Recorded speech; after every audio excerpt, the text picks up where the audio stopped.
Sylvie Gaden, je suis chargée de mission donc à l'ANPAA, ça veut dire Association nationale de prévention en alcoolologie en alcoolologie et addictologie, donc pour la région Nord-Pas-de-Calais. C'est une association qui travaille dans le champ de la prévention des addictions avec plusieurs pôles d'activité, un pôle documentation, un pôle animation-prévention avec la mise en place d'actions de prévention à destination de l'ensemble de la population et puis une activité de formation, principalement autour de la sensibilisation des professionnels médico-sociaux et socio-éducatifs par rapport à toutes les questions liées à la prévention, à l'accompagnement et l'accès aux soins sur les conduites à risque, sur les conduites addictives. Les formations addiction, périnatalité, parentalité, elles sont parties déjà depuis une dizaine d'années. En fait, il y avait eu tout un travail de recherche-action sur la thématique alcool, grossesse et santé des femmes, à un moment donné où tout ce qui était autour de l'alcoolisation fœtale était encore assez peu médiatisé, et en tout cas, il y avait encore peu de dispositifs de recherche et de formation sur, non pas sur les données épidémiologiques ou les données cliniques, mais sur la formation des professionnels médico-sociaux, sanitaires et socio-éducatifs. Et donc, il y a eu à la fois un travail de recherche-action avec des professionnels de terrain et des chercheurs en sciences humaines de l'Université de Lille 1, et puis ensuite un travail de réseau et de formation de tous les professionnels du champ de la périnatalité en particulier. Et donc à un moment donné, au début des années 2010, on a commencé à ouvrir toutes ces formations sur la thématique alcool-grossesse, sur les questions liées à l'ensemble des produits psychoactifs et à la prise en compte des questions liées à la parentalité, de manière plus précise. Donc ça a été tout un cheminement dans la région Nord-Pas-de-Calais sur répondre d'abord à ces besoins autour de la question de l'alcool et la grossesse pour en arriver ensuite à ces questions autour des addictions, de la périnatalité et de la parentalité de manière plus large. L'idée, c'est de travailler avec tous les professionnels qui gravitent autour de la naissance, donc en amont de la naissance, en aval de la naissance, les professionnels qui travaillent auprès de la petite enfance et de la famille. Et donc l'idée qu'on a à travers ces formations, c'est d'aller vraiment s'adresser à un public large de professionnels, que ces professionnels en fait travaillent en secteur hospitalier ou en extra-hospitalier, qui travaillent plutôt auprès des femmes enceintes ou plutôt auprès de la famille et de la petite enfance, qu'ils soient plutôt professionnels sanitaires ou qu'ils soient plutôt professionnels médico-sociaux ou socio-éducatifs. L'idée, c'est que chacun de ces professionnels a des missions particulières dans son institution, une formation particulière, et n'a pas forcément toujours l'occasion de se rencontrer de manière transversale et en interdisciplinaire. Et l'idée, c'est que chacun de ces professionnels-là se travaille à un moment donné d'une étape de vie par rapport à l'histoire de vie d'une femme, de sa situation de grossesse ou du développement du jeune enfant. Et l'idée, c'est vraiment de rassembler tous ces professionnels-là pour qu'ils puissent échanger au-delà des situations d'urgence, parce que souvent aussi quand il y a des situations, c'est autour des situations d'urgence, notamment pendant la grossesse ou par rapport à des décisions de protection de l'enfant, que les professionnels se réunissent, mais souvent ce sont des situations qui vont pas être favorables à une bonne qualité d'échange et faire en sorte que les gens puissent poser une réflexion et poser leurs pratiques et la confronter aussi aux pratiques des autres professionnels. L'idée, en fait, à travers ces formations, je disais, c'est de réunir des professionnels d'horizons différents, mais c'est aussi de les réunir sur un territoire. C'est-à-dire que c'est vraiment des formations qui sont construites à l'échelle d'un bassin de vie,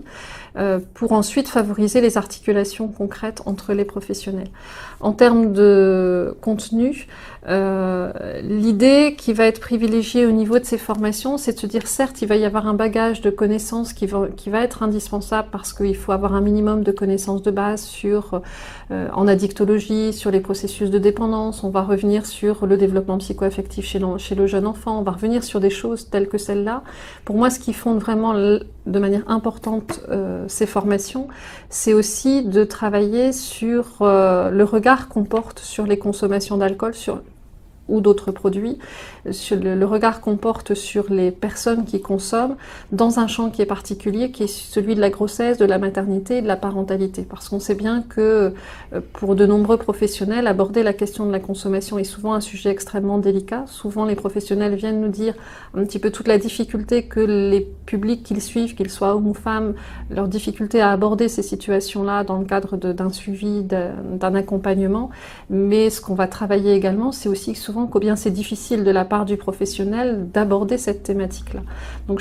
moi je pense, c'est que la question des conduites addictives, c'est souvent dans notre société quelque chose qui est assez difficile à aborder, alors que les professionnels qu'on touche sont des soignants, sont des travailleurs sociaux et qui ont une certaine habitude de la relation d'écoute et d'aide, et qu'à un moment donné, cette question des addictions, elle fait écran par rapport à toute cette capacité au quotidien qu'ils ont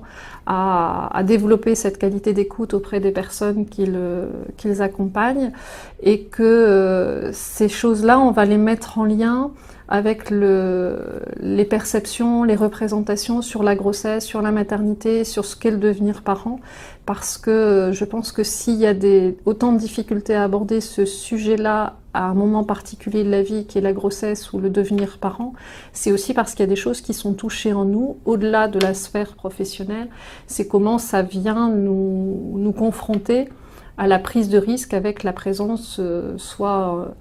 pendant la grossesse, soit après, donc de cet enfant qui est présent, et avec la difficulté pour les professionnels à la fois à concilier ce qui est de l'ordre de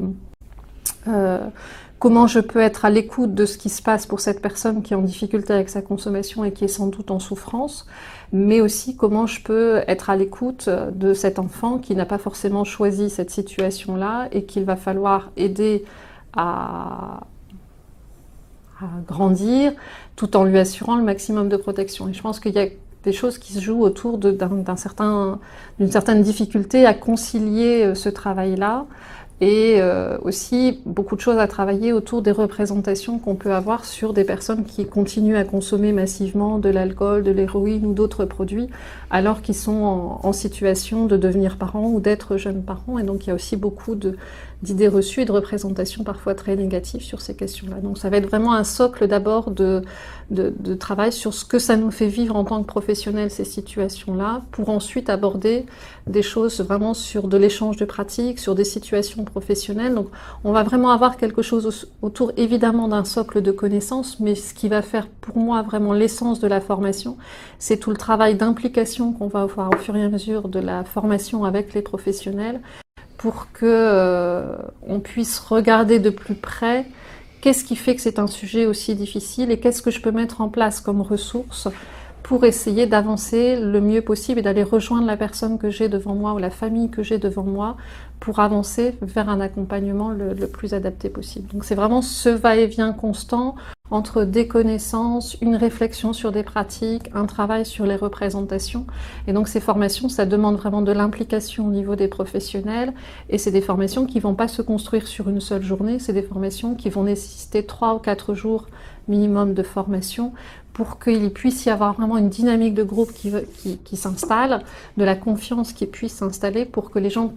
au fur et à mesure, puissent mieux repérer leurs pratiques, les pratiques des professionnels avec qui ils travaillent, et échanger sur justement comment on peut avancer ensemble au service de la famille et du parent. Dans ces formations-là, l'intérêt aussi, c'est d'aider les professionnels à réfléchir sur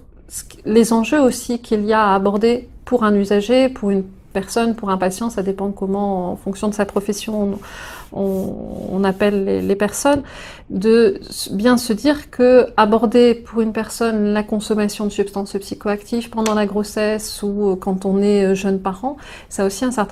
l'enjeu, c'est aussi qu'est-ce que le professionnel va en faire, quel risque je prends de lui en parler. Est-ce que si je lui en parle, ça va, parce qu'il y a quand même aussi beaucoup de craintes au niveau de ce que représentent les services sociaux par rapport à la protection de l'enfance. Donc comment on va aider les professionnels à,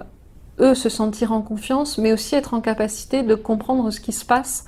pour l'autre, imaginer ce qu'il peut se passer pour l'autre sur le fait d'évoquer ces situations-là. Et donc on est toujours dans ce constant échange autour de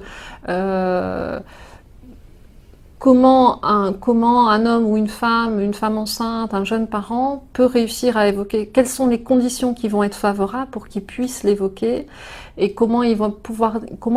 dire un certain nombre de choses, des consommations, je pense en particulier pendant la grossesse, mais aussi par exemple par rapport à ce qui se passe dans la vie quotidienne quand ils sont jeunes parents, et de peut-être à un moment donné où il y a eu des consommations et où de ce fait-là l'enfant a pu être mis